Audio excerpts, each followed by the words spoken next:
bienvenido. No nos habíamos visto y aprovecho, ya estamos a 30 de diciembre, pero feliz año igual. Mil gracias, Hassan. ¿Cómo ve esta propuesta, esta iniciativa del gobierno en el marco de lo que significa estas drogas sintéticas?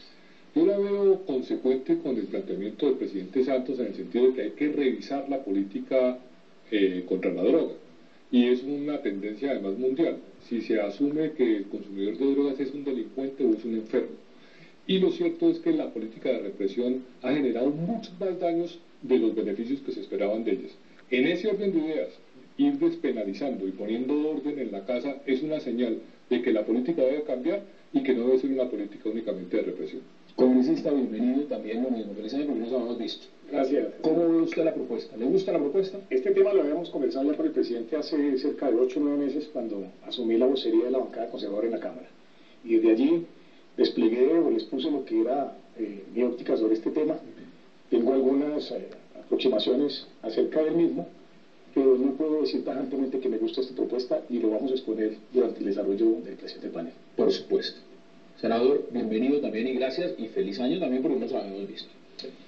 Bueno, feliz año para todos, 30 de enero. 30 de enero, sí, 30 de enero, yo 30 de diciembre, 30 de enero. Algunos lo ven 30 de diciembre. Que la pasé tan buena en diciembre. Estaría yo en feria de campo. Ave María, ¿usted qué consumiendo algunas sustancias adictivas. ¿Cómo cuáles? El aborrajado, el pan de bono, el café, que es adictivo y psicotrópico además. Chocolate también es adictivo y psicotrópico.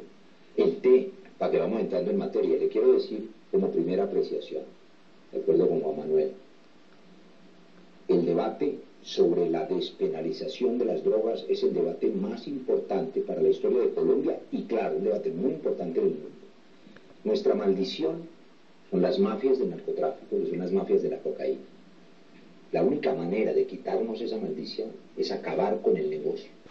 Y acabar con el negocio es despenalizar toda la cadena de esas sustancias que se llaman drogas suaves en el mundo, no en Colombia. Es un debate mundial en la perspectiva de cómo se está y estamos avanzando en ese debate, despejando fantasmas. Ahora el programa nos permitirá aclarar temas, desmintiendo cosas como aquella de que la despenalización aumenta el consumo. No es cierto. Sabiendo que la prohibición es el crimen, porque es la que genera las mafias. Sabiendo que el alcohol y el tabaco producen más daño que la marihuana y la cocaína, y hacen daño también. Y que sin embargo la solución inteligente que el mundo tomó hace un siglo, pues permite cobrar altos impuestos, prevenir el consumo y no generar las mafias. Y yo le voy a preguntar también, porque muchos están diciendo, y evidentemente con cifras, con datos, es que la guerra contra el narcotráfico fracasó. Y uno de los argumentos importantes viene siendo eso. Pero también veamos declaraciones de personalidades en Colombia de la política, y vamos a seguirlas viendo, por supuesto, de opinión. Veamos declaraciones.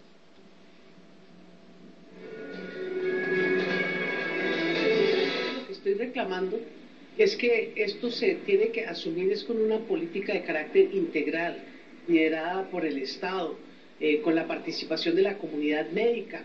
Esto no es un problema de orden público, ni es un problema de represión de los jóvenes, ni de ver cómo los vamos a seguir tratando como delincuentes. Así es que en ese orden de ideas hay que reclamar que sea el Ministerio de Salud el que lidere este tema y que se haga conforme a lo dispone la Constitución Política. Esas son las declaraciones de la cabeza del polo democrático. Pero lo importante es, ¿qué opina usted de esas declaraciones de Clara López Obregón? Yo estaría de acuerdo en el sentido de que se trata de una política integral, pero el tema desborda las fronteras nacionales, es una política global en donde Colombia lo que está haciendo es mandando señales y tratando de ser consistente con su planteamiento. Un planteamiento que tiene antecedentes en el sentido de que la Corte Constitucional, en un fallo que se suele citar mucho de Carlos Gaviria, pues dijo que la dosis personal no debía penalizarse y que obedecía al libre desarrollo de la personalidad.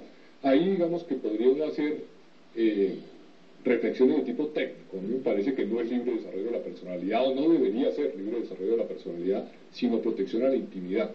O sea, un Estado que no entra a resolverle al individuo qué debe consumir o qué no, sino que es del fuero interno y que incluso puede llegar a consumir sustancias que le hacen daño, porque asociar el libre desarrollo de la personalidad a sustancias adictivas o sustancias que le generan daño a la salud me parece a mí que es una... Mire lo que está diciendo, por ejemplo, el senador Villalba, dice, con la actual desmadre que hay en el sistema de salud, ¿cómo se va a atender a los drogadictos? Y hay muchos planteamientos similares. ¿A usted le preocupa ese tema? Porque cuando se está diciendo, vamos a tratarlos no como delincuentes, sino vamos a tratarlos como enfermos, pues tendrá que que haber un sistema de salud que esté disponible y al tanto para resolver esas inquietudes. ¿Usted le parece que estamos en condiciones si lo miramos desde ese punto de vista? Yo milito en un partido que no solo tiene unas talanqueras de tipo legislativo, sino que tiene unos principios de carácter moral. Eso nos diferencia del resto de la sociedad, de algunas corrientes políticas y algunos pensamientos que respetamos, que toleramos, pero que realmente difieren de los nuestros. Para nosotros este es un problema de formación y es un problema de información. Y si es un problema de formación y es un problema de formación, pues es un problema educativo y es un problema que tiene que desembocar también en el tema de salud pública. Desde ahí tenemos ciertas coincidencias. Para nosotros lo importante es que se prevenga el crecimiento del consumo.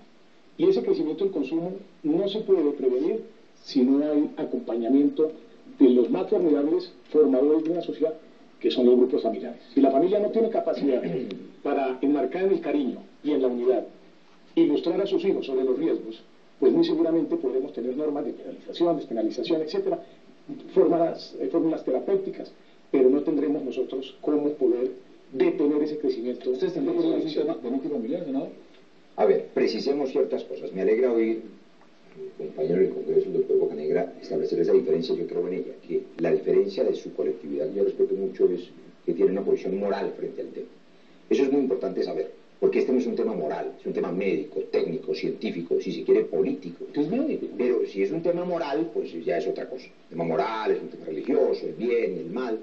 No, yo creo que el debate en el siglo XXI, para bien de Colombia, tiene que avanzar médicamente. Y definamos algunas cosas. Todas estas sustancias tóxicas, agresivas, psicotrópicas, hacen daño, empezando por el tabaco y el alcohol. ¿Qué hacer con ellas? Que hacen mucho más daño hace el alcohol, por ejemplo, que la marihuana. Mata gente todos los días, en accidentes de tránsito, en riñas, en violencia. Los únicos muertos que yo conozco por marihuana son los que se mueren de la pereza. Y por supuesto eso también hace daño. Pero ¿qué hacer frente a este asunto? O lo volvemos un problema criminal o lo volvemos un problema de salud pública. Está claro que es un problema de salud pública. La criminalización solo puede ser pero aquí también hay que hacer otra precisión, Hassan. Que sea un problema de salud pública no quiere decir que el inmediato paso sea el tratamiento. Las sociedades no ocupan sus recursos en el tratamiento del alcoholismo crónico. Lo que hay que hacer es dedicarse a la prevención. Pero bueno, claro, en eso todos estamos de acuerdo. Entonces no hay debate si vamos a ponernos de acuerdo en que hay que prevenir. Claro que hay que prevenir. Ninguno de nosotros quiere, yo soy padre de familia, que sus hijos sean alcohólicos, ni consumidores de cocaína, ni de marihuana, y menos de las pepas, que no hemos hablado de eso todavía. Pero si estamos de acuerdo en que hay que hacer prevención, lo que queda por acordar es si seguimos con la prohibición, con la criminalización, o si nos dedicamos a manejar esto como un tema de salud. Usted ve que hay un problema de fondo también, y es un problema dentro de lo que en Colombia se ha percibido como un país exportador, pero nunca se pensó que llegase a ser un país consumidor, y lo que estamos viendo es que la realidad es que en Colombia también se consume droga, y el consumo es una medida que hay que combatirla directamente de la misma forma que se está combatiendo la manera del tema del tráfico de drogas, de la exportación de droga, de cocaína. No ganamos nada en Colombia tomando unas medidas frente a un modelo si no se adoptan frente al otro. Esos son los temas importantes con esta nueva postura de iniciativa del gobierno. Sí, pero para mí el problema, primero es un problema global. Segundo, es mucho más grave el daño que generan las mafias y la infiltración en las instituciones. Por supuesto. Los cuales Colombia ha sido la gran víctima mundial, puesto los muertos, Afganistán y con otros países, pero ha sido, digamos, la parte dramática del mundo. Ha sido países productores y traficantes como Colombia, que ha cargado la peor parte del problema y ha generado una desinstitucionalización de la cual no nos hemos repuesto completamente, con sacrificios humanos inmensos de la fuerza pública, periodistas, jueces, candidatos políticos, etc. Entonces digo, eso es mucho más grave que ver el problema aisladamente. Por supuesto que el consumo es un problema y hay que darlo con educación, con prevención, que la gente pueda decidir por sí misma, que sea libre, que tenga criterio, que eventualmente no todo el que consume una sustancia de estas es un adicto. Muchas personas las pueden consumir sin caer en ello, pero que haya un verdadero tratamiento, digamos, maduro de la sociedad frente a eso. Y ya vamos a ver en el tema de lo que es cuantificar y demás. Tenemos que hacer una pausa muy breve, la primera de esta noche, y inmediatamente regresamos para seguir. Pero adelante, continúe. Así como ustedes saben de salud, hablemos del sistema penitenciario. Es que penalizar con un sistema penitenciario dramático y en pues tampoco es solución. Por eso le planteaba, porque después de la pausa, usted me va a decir los argumentos de si no hay las fórmulas, la capacidad en el sistema de salud para hacerlo por el sistema penitenciario, dice usted tampoco. No, pero aquí hay gente que no sabe de qué está hablando. Vamos a la pausa y ya regresamos.